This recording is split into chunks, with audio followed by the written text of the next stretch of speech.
Hey guys, welcome back to my channel. So in today's video, I'm going to be doing a full Q&A all about Project Glow 2024. So in case you guys didn't know, I attended the last two Project Glows. I love this festival, especially being from the East Coast. We don't have a lot of big music festivals anymore, so this is a really good one. It's on the smaller scale, super manageable. So I asked you guys on Instagram, what questions do you have? And I'm going to be addressing those today. If you want more resources, so more tips and advice and past vlogs, go check out my Project Glow playlist on my YouTube channel just to get a feel of what it's been like the last few years. But other than that, I am selling tickets as well. So if you guys want to get your tickets, I highly recommend doing it. It's really, really fun. I'm going to be there on Saturday, but more on that in a second. So I will leave my affiliate link down below if you guys want to purchase your tickets through me.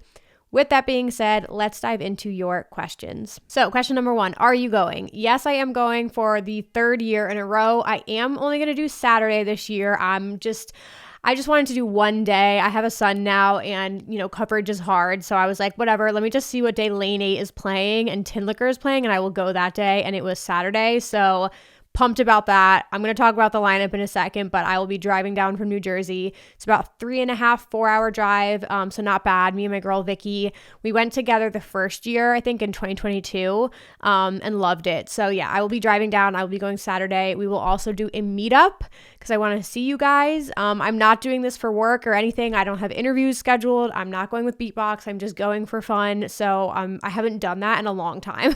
I will be filming a vlog of the day. But other than that, it's for fun. So we will do a meetup, and I hope to see you guys there. Next up, transportation tips. So there's a couple options here. I usually stay in the city, and it's pretty easy to get to. There's a couple options. I've drove once for work. My friend had a staff parking pass.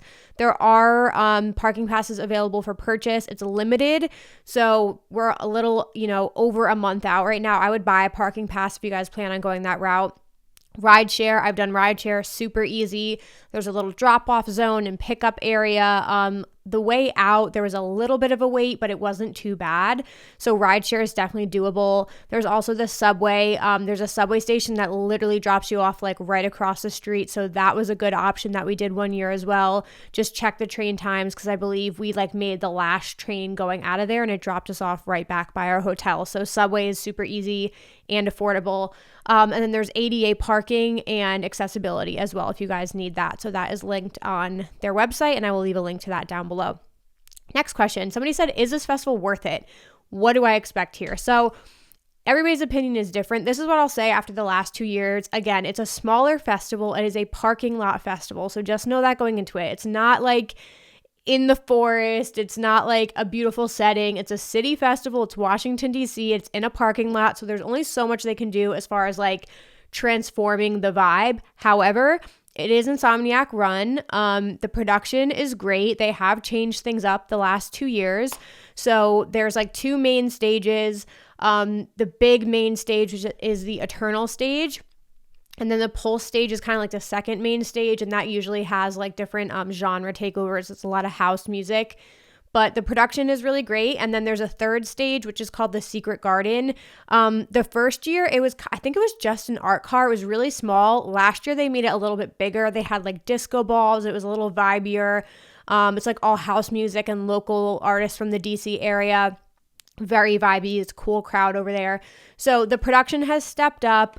There are some art installations. There's plenty of food vendors. Drinks, bars, there's VIP areas at both stages that got bigger last year. So I think VIP would be worth it for this festival if you guys just want a little bit more room. You have the air-conditioned bathrooms and the trailer bathrooms there. I've done VIP, I think, both years, unless I did GA the first year. But I think VIP is worth it at this one. Last year, they also, as I mentioned, expanded VIP. They had the Lunatics glitter bar in there. They had other food. There's a sky deck, VIP bottle service if you want to go that route as well. But in general, I totally think this festival is worth it. Again, we don't have that many EDM festivals on the East Coast. So I'm driving. Last year I flew. That was also not bad at all. But if you're nearby, I 1000% think this is a great festival. It's only 2 days. It's super manageable. The stages are not that far apart, so they're really easy to split sets. If you want to see half and half, you can run back and forth. and the vibes are great. So I personally think it's worth it, and I think you can expect to have like a really fun time. It's not that late of a festival. They have afters at Echo Stage, and I think it's Soundcheck is the name of the bar, but they have like other nightclubs and stuff, and there's usually a pre-party on Friday at 2 of the clubs as well. So if you guys want to come early and do that, plenty of things to do with the surrounding like DC area. Somebody asked, how safe did you feel going pregnant? I want to go since the venue looks smaller. So last year I was 5 months pregnant when I went to Project Low. Super like easy one to do if you're pregnant. Again, smaller, more manageable. The crowds aren't insane. There's plenty of room to dance. I would go VIP as well. The only thing is there's not that many seating areas. There's like a couple picnic tables and benches, and that's really it. And it did rain the last 2 years. Like it would be really hot and sunny and beautiful, and then the next day it would like rain. So pay attention to the weather as well. But that would be harder to sit, because if you wanted to just like sit on the pavement and stuff, it was all wet. So that's the only thing. Hopefully they have more seating this year, and they added a couple more shading structures, but that was like really only in the VIP area. And then over the pulse stage, they had these shading structures that when it poured, they were just like dipping with the weight of the water. So anyway, back to the question, did you feel safe going pregnant? Yes, absolutely. I took breaks. I sat down on the picnic benches. I ate a ton. I drank plenty of lemonade. Like it was great. And then, like I said, I didn't do any afters. I didn't do the pre-party last year. I just went to sleep at like 11:30 afterwards, and I felt great the next day. So that was all good. Somebody asked, do you know what the Brodega is? So not really. I saw it last year. I didn't go inside of it, but this was one of the like activations they had there. It was called a Brodega, and it had like graffiti on the outside. I don't know exactly what happened on the inside, but it sounded really fucking fun. So I'll have to like pop in there over this time. What are the vibes like at Project Low? This is my first year attending. So I have loved the vibes the last 2 years. It's honestly one of my favorite parts about this festival. I've never had an issue with anyone in this crowd. People have always been super friendly. It's definitely more of a plur crowd. Like people definitely get dressed up in festival outfits for this. You can also go super casual if you want to. But again, it's Insomniac run, so people do still like get dressed up in their rave outfits. But I've always had a great time. I've seen like conga lines in the crowd and dance parties and shufflers, and there's just been like a cool vibe. There's also the local stage, the Secret Garden, which celebrates local artists in the DC area. So the vibes have always been really, really good at this festival, which is why I like it. And, you know, if a crowd is good, it's going to have me coming back year over year. So A+ for the DC fam. Next one, what is the locker situation? Is it worth it? And how many people can share one? So I did lockers last year. I can't remember if I did them the first year, but they're standard festival lockers. Like I think maybe there's 2 size of lockers. It just depends on when you get there. Like if you want the bigger ones, grab that. But it fit like all my stuff that I needed. I usually throw in like extra candy, merch that I buy, poncho, like anything extra I will throw in the locker. I didn't get one for this year. I don't know if I'm going to need it, but they were like right in the middle of the festival, so it was super easy. So if you guys carry a lot of stuff, or like you said, if you're going to split it with friends, super easy to do. Does Project Glow remind you of Life in Color? Thought that was an interesting question. So I haven't gone to Life in Color since 2011. That was my first like rave I ever did. Actually, I went to a couple after that, but I guess like not necessarily, because it's not a paint party, and Life in Color was usually only one stage. I always had a great time. Like the vibes were always super fun, like party atmosphere at Life in Color. Like there's some of that here. The only other comparison I would say is Life in Color, I feel like, is a gateway for a lot of people to get into this scene. And I think Project Glow could also be a really good entry festival. Like first festival, easy. This would be so manageable for you to like dip your toes in. So in that respect, I think they're comparable. But other than that, I think Project Glow is like, you know, much bigger scale. And then lastly, how do we think the lineup is going to get broken up by stage? So since this question was asked, the stage lineups have come out, so we can take a look at that really quickly. But right now, like I mentioned, Eternal is your main stage, so it's really a mix of genres. It's a lot of the headliners are on there. So for me, going on Saturday, like Illenium, I'm pumped about, Knock 2, Rez, Dioro back-to-back, Valentino Khan, Shipwreck, I think it's Noted, Blossom, Goodfella, Otoro, and Maslow. I'm going to be at the Pulse stage, really. So the Pulse stage on Saturday in particular is like all deep house, melodic house, just like beautiful, melodic vibes, and that is so me. Like, it is good. I've already looked at this. The set times aren't out yet, and I was like, I'm probably not going to leave this stage, which I usually don't like to do that because I don't want to just be in one place for like 8 hours straight. I will leave to just go check out the Eternal stage. Like, I do want to pop over for Blossom.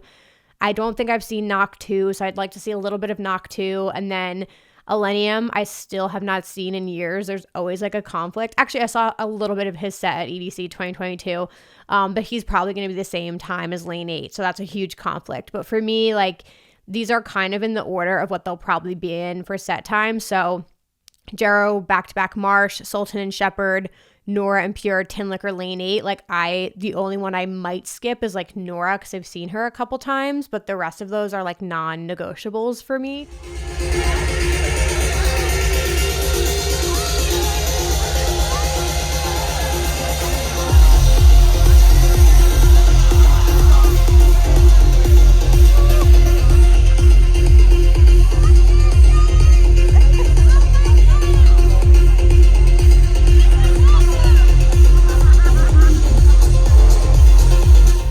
So I will be at the Pulse stage like the whole day. And then at Secret Garden, Babyweight. We fucking love Babyweight. She's an amazing house artist, also from the area. So I'd want to see Babyweight, and Derek Carter would be insane. So we're going to pop around. Last year also, it depends. Like, they swapped the stages. Eternal and Pulse used to be in the opposite places. So Pulse was actually the furthest away, and then it was Eternal, and then Secret Garden was closer to Eternal.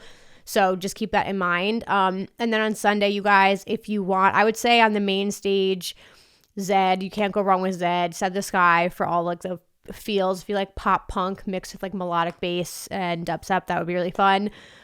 Troy Boy is super vibey and like sexy trap music. It's Murph has been popping off right now. Very feel good kind of music, nostalgic for some bass house. She played 2 years ago. She played Project Low 2022 and was really good. And the Pulse stage I'd be at, again, I'm like really sad I'm missing Elderbrook because he's one of my favorite artists, but Elderbrook, Purple Disco Machine would be great. Acrade's back-to-back Wax Motif will be fucking fire. Hugel, LF System, Vanessa, Calusa, Miss Dre, Max, like all of those are amazing house artists. So you guys have plenty to pick from. And same with Secret Garden, LF System, Matthias is really great as well. So really, really good options either day. You can't go wrong. The only thing I kind of realized is I think it was last year, they had even more back-to-backs. Like there was a Noisy back-to-back Wax Motif that was amazing. But in general, I think this lineup is really, really good, especially for a smaller festival. So go check it out. Even if you guys like aren't super into deep house, that's not like your vibe yet, I highly recommend going over to the Pulse stage and like spending some time there. I think you will really, really enjoy it. But that's everything, you guys. Again, I will hopefully see you on Saturday. If you want, follow me at Emma Kapotes on all of my platforms so that you will see the meetup graphic when I announce that. And then we'll probably end up just going to a set together. That's probably the easiest thing. And then, yeah, if you need your tickets, feel free to use my affiliate link linked down below.